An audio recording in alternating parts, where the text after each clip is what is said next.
का भी जो प्लान है रिफॉर्म का कि दायरा जाती रिफॉर्म्स, उस सिलसिले में उन्होंने कहा था कि बोझ भी हमने कम करना है।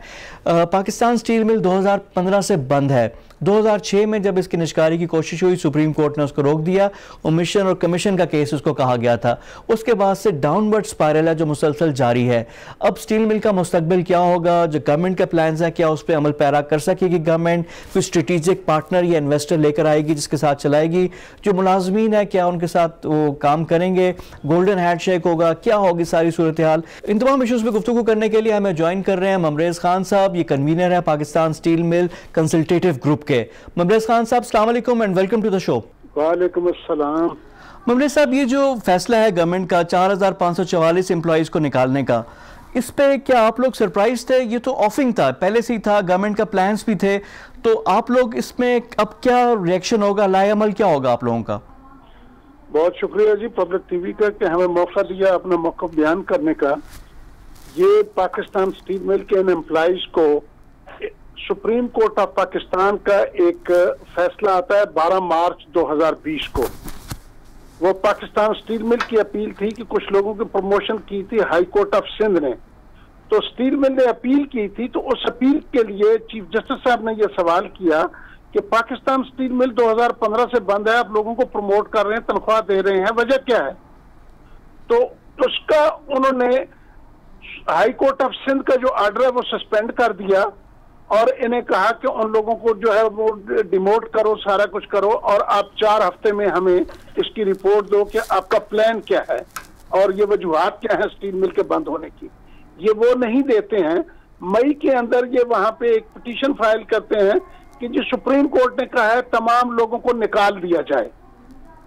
उसके ऊपर जब स्टील मिल के लोगों ने रिएक्ट किया, एज इंटरवीनर सुप्रीम कोर्ट गए, तो 16 जुलाई को जो रिस्पोंडेंट थे अपना 12 मार्च के फैसले के, उनके वकील साहब कोरोना की वजह से आ न सके और अटॉर्नी जनरल साहब के जो एडिशनल अटॉर्नी जनरल थे उन्होंने रिक्वेस्ट की, जी हमें 4 हफ्ते का टाइम दिया जाए, हम प्लान दाखिल करेंगे।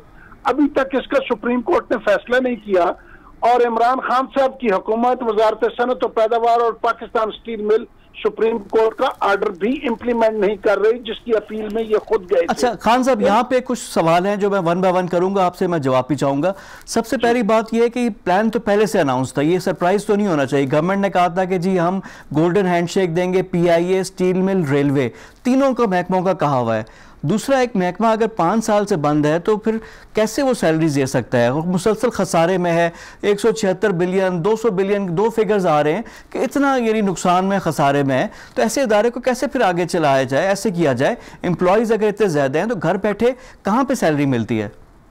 पहली ये बात है कि ये अदारा एम्प्लॉयज की वजह से नहीं बंद हुआ, ये अदारा बंद हुआ है अनचेक्ड करप्शन की वजह से और इनएफिशिएंट जो ministry of industry and production ने लोग अपॉइंट किए मैनेजर अपना पाकिस्तान स्टील मिल के एग्जीक्यूटिव और बोर्ड ऑफ डायरेक्टर्स के। पाकिस्तान स्टील मिल में आज तक एहतसाब नहीं हुआ। ये सुप्रीम कोर्ट में जब प्राइवेटाइजेशन का केस 2006 में सुप्रीम कोर्ट ने ये डिसाइड किया कि स्टील मिल का ये जो केस है प्राइवेटाइजेशन को नल किया, तो बताया कि इसकी तो वैल्यूएशन ही नहीं हुई है, ये ओमिशन और कमीशन का केस है। वही लोग इसके पीछे लगे हुए हैं जो ब्यूरोक्रेसी के साथ मिलके यहाँ प्रोफेशनल मैनेजमेंट नहीं लगने देते और एहतसाब नहीं होने देते। ये मुलाजमीन की वजह नहीं है, ये बेसिकली वो इंपोर्टर माफिया है जो प्राइवेटाइजेशन के पीछे था, वो नहीं लगने देता और वो बेनिफिशियरी है स्टील मिल के बंद होने का भी और वो बेनिफिशियरी है डिस्क्रिमिनेटरी इंपोर्ट। अच्छा, अब ये जो जिन लोगों को निकाला है और बाकी आप ही ये कन्वीनर है, आपकी भी तंजीम है, आप लोगों का क्या रिएक्शन क्या है, क्या आप लोग करेंगे?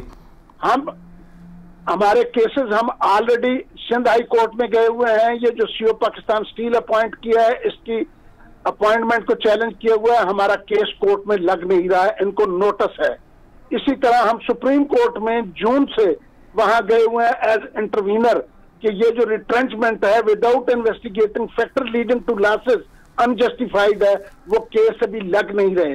और कुछ पाकिस्तान स्टील मिल और वजारत सनत और पैदावार ने कुछ बड़े सीनियर वकला साहबान से ठेका किया है लोगों को निकालने के लिए, मगर इन्होंने कोई ऐसा काम नहीं किया कि स्टील मिल की अकाउंटेबिलिटी हो।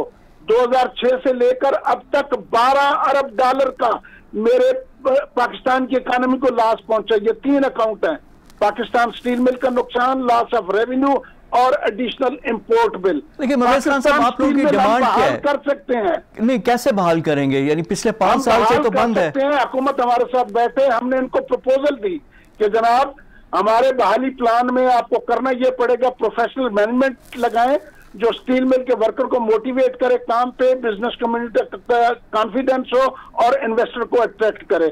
दूसरा, इंपोर्ट टैरिफ को रेशनलाइज करें जिससे FBR का 50 अरब रुपए का रेवेन्यू सालाना इजाफा होगा।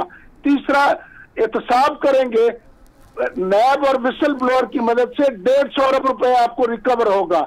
इन्होंने आज तक 12 अरब डॉलर जाया कर दिया, 900 मिलियन डॉलर लगा के 11 लाख टन से इसकी 30 लाख टन पे नहीं ले गए। खान साहब, ये जो बातें आप कर रहे हैं ना बड़ी इंपॉर्टेंट है, क्योंकि पाकिस्तान का पैसा है, करप्शन अगर हुई है तो उसका भी होना चाहिए रिकवरी हो और बाकी चीजें भी रैशनलाइज करे, और ये एसेट था पाकिस्तान का।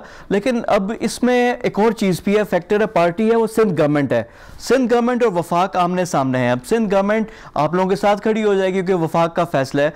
तो कोई प्रोविंशियल गवर्नमेंट से बात हुई है? क्योंकि एक वफाक ने ये भी कहा था कि सिंध हुकूमत ले ले स्टील मिल, तो इस सिलसिले में कोई बातचीत हुई है सिंध से आप लोगों की?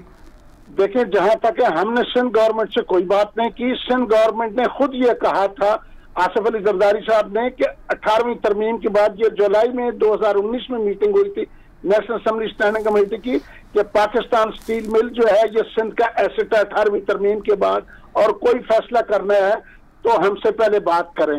दूसरी भी ये बात है, ये जो प्रपोजल है ये काउंसिल ऑफ कॉमन इंटरेस्ट से अप्रूव नहीं है, इसका कंसल्टेंट कोई नहीं है। किसने प्रपोज की है? ये बेसिकली एक बहुत बड़ी डकैती है, जिस तरह 2006 में तो सुप्रीम कोर्ट ने रोक ली थी। फिर सिर्फ मेरा इमरान खान हुकूमत से ये सवाल है, क्या आपने 28 महीने में प्रोफेशनल मैनेजमेंट लगाई? क्या आपने एहतसाब किया जो स्टील मिल को नुकसान पहुंचाया? मैं ये समझता हूं कि इमरान खान हुकूमत ने जो है वो करप्ट एलिमेंट के साथ मुकमुका कर लिया। ये कोई एहतसाब नहीं कर रहे।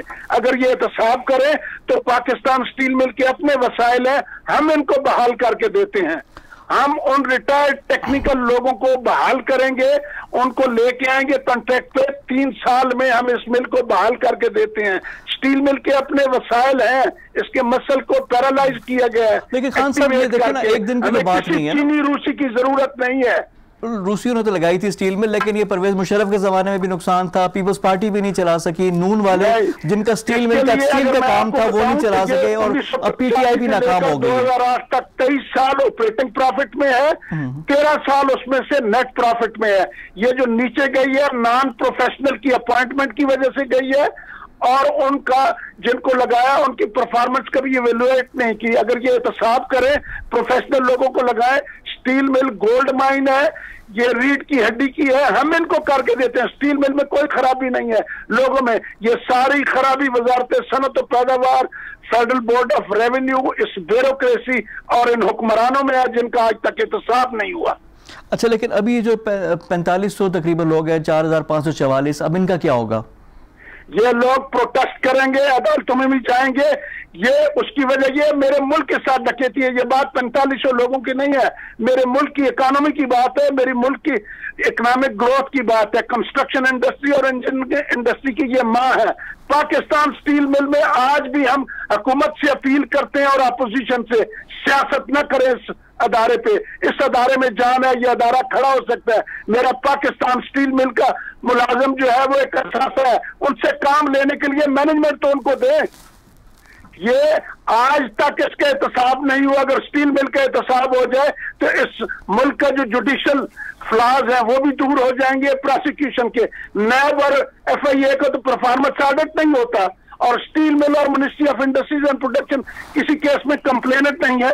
इमरान खान साहब की हुकूमत फरमाती है एहतसाब कर रहे हैं, और भाई जिसके घर में चोरी हुई है वो तो कंप्लेनेंट ही नहीं है। लोगों ने लूटा है FBR के जरिए से, और उसकी कोई इन्वेस्टिगेशन तो करे। मैं एज ए कंप्लेनेंट अपील करता हूं वजीर आजम पाकिस्तान से, चीफ जस्टिस ऑफ पाकिस्तान से, इसका एहतसाब करें, सबूत हम पेश करेंगे कि इस मुल्क को लूटने वाले इस मुल्क के अंदर हैं और पैसे रिकवर हो सकते हैं, मगर नीयत होनी चाहिए। और अगर नीयत नहीं है तो फिर कुछ नहीं हो सकता। अवाम के साथ धोखा न करे खुदा के लिए। मुमरेज़ खान साहब, बड़ी सीरियस बात आपने की और हम भी चाहेंगे कि इन चीज़ों को इन्वेस्टिगेट हो, जो चीज़ें हैं, जो जिम्मेदारान हैं, उनका भी तयन किया जाए और उनका भी एहतसाब किया जाए। बहुत शुक्रिया आपके टाइम का। हमारे साथ मौजूद थे कन्वीनर पाकिस्तान स्टील मिल जो स्टेक होल्डर ग्रुप हैं, उनसे हमारी गुफ्तगू हो रही थी मुमरेज़ खान साहब से। हुकूमत की तरफ से अब क्लैरिटी है, हुकूमत चाह रही है कि जो भी लॉस मेकिंग एंटिटीज़ हैं वहाँ पर इस्लाहात की जाए। PIA की भी बात हो रही है, रेलवेज़ की भी बात है, स्टील मिल की भी है, और यहाँ पर जो तकरीबन 9,000 एम्प्लॉयज़ हैं उनमें से आधे स्टील मिल ने अब निकाल दिए हैं। अब उनका देखना है कि क्या सूरत हाल होगी। जो निकले हैं लोग वो भी प्रोटेस्ट करेंगे, लीगल राइट